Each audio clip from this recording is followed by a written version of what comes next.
Greetings again. Welcome to Always on Bible with Glenda Johns. Don't forget to click the subscribe button and the like button. And please do share this podcast with someone special, maybe like an old friend from the past. In this episode 4 of A Fresh Look at Revelation, we will talk in detail about what Jesus calls the prostitute. Last time we closed after covering the rapture of the church, which concludes the Philadelphian church age, the one we now live in. After the rapture, the organization of the tribulation church will occur almost immediately. It is very probable that the tribulation church could already be in existence before the introduction of the Antichrist to the world. Its formation is not mentioned in the book of Revelation. Chapter 17 is described as God's judgment on that church, not its birth. So the seventh and last church age that we will look at prophetically is Laodicea.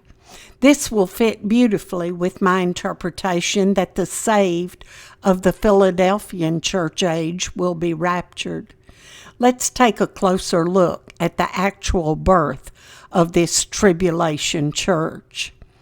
Going all the way back to the year 325 A.D., the Roman Catholic Church held a council called the Ecumenical, meaning worldwide, Council of the Roman Catholic Church, in which it set forth their intent to gather together under one worldwide roof all Christian churches and even other religious groups. That did not happen at that time nor later, as there have been several more subsequent ecumenical councils held by the Catholic Church throughout the ensuing centuries. Who was it that always stood in their way? Well, it was the church.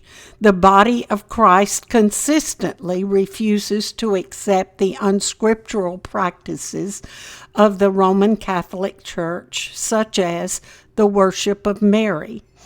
After the rapture, however, these opposers will be gone, giving the Roman Catholic Church a free go-ahead with their dream, which will be accomplished quickly, formulating the actual birth of the tribulation church. I might add that those who believe that the rapture will occur after the tribulation begins are incorrect, because that would result in two church ages overlapping each other. Truth be known, they are looking for the Antichrist to appear on the scene, not the appearance of Jesus Christ in the air. Revelation gives us a pretty detailed description of this church. I'm going to list all the descriptions, both from Jesus' message to that first century Laodicean church, and also from those listed in John's vision of the prostitute in Revelation 17. Keep in mind that many of these characteristics are not seen until after the rapture. Now describing the prostitute. She sits on 7 hills, the city that is her headquarters. Rome is the only city known as sitting on 7 hills. She is neither cold nor hot, but lukewarm, meaning that the members have no convictions and are indifferent as to truth versus false doctrine. She is open to anything that is being taught. Her leader, the false prophet, who very well may be the reigning pope at the time of the rapture, will require everyone to worship the Antichrist as God's Messiah. Of course, keep in mind throughout this study that this amazing world leader is never called the Antichrist. That is God's name for him. Neither is that leader called the false prophet. The church is rich, adorned in royal colors of purple and scarlet, and she wears only the finest jewelry. This church worships in beautiful cathedrals. Money abounds, and she lacks for nothing. She is powerful and rules over all the people of the tribulation period. She is in complete control of them. She holds a goblet filled with the blood of the saints and is drunk on their blood that she has spilled throughout the centuries. She is described by Jesus to be wretched, miserable, poor, blind, and naked. Her title is written on her forehead. Quote, Mystery, Babylon the Great, Mother of harlots and abominations of the earth. It's on her forehead because that is descriptive of who she is, what she is all about, and the brain that is motivating her. The reference here to Babylon is the ancient city where all false religion originated. Now, as additional information, Revelation 3:20 describes Jesus as standing outside the door of this church, knocking and seeking entry.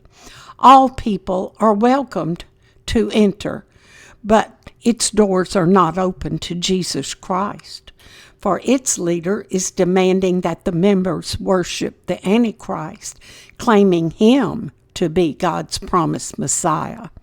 When God shows John a vision of the prostitute church in Revelation 17, she is described as having committed fornication with the kings of the earth.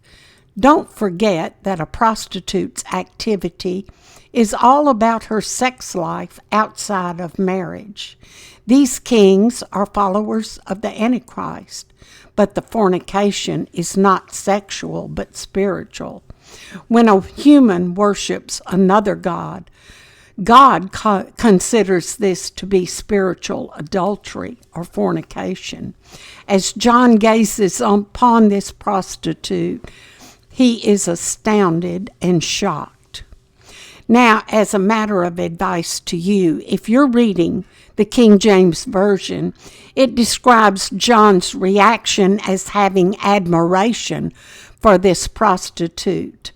This is the only quote error I found in that version of the Bible when writing my books, and I doubt that it's an error, but simply a difference in our modern day meaning that we have of the word admiration. A better translation today would be astonishment. All the inhabitants of the earth are drunk, not with wine, but with their addiction to worship the Antichrist as God's Messiah.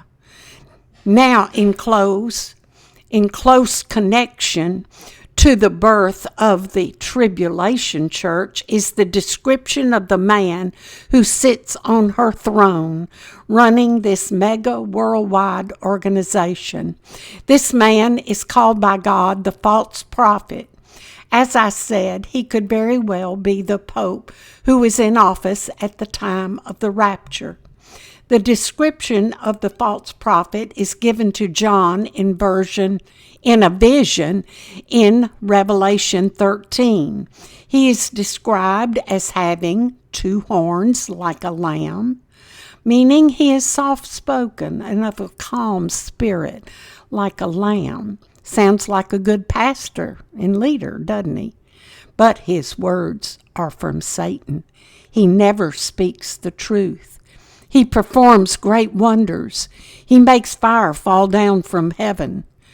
He will deceive the people with his miracles, which are probably televised, so they may be merely sleight of hand in order to appear miraculous. There are 3 events that must take place and happen after the rapture. 1, the formation of the tribulation church, which we have just described.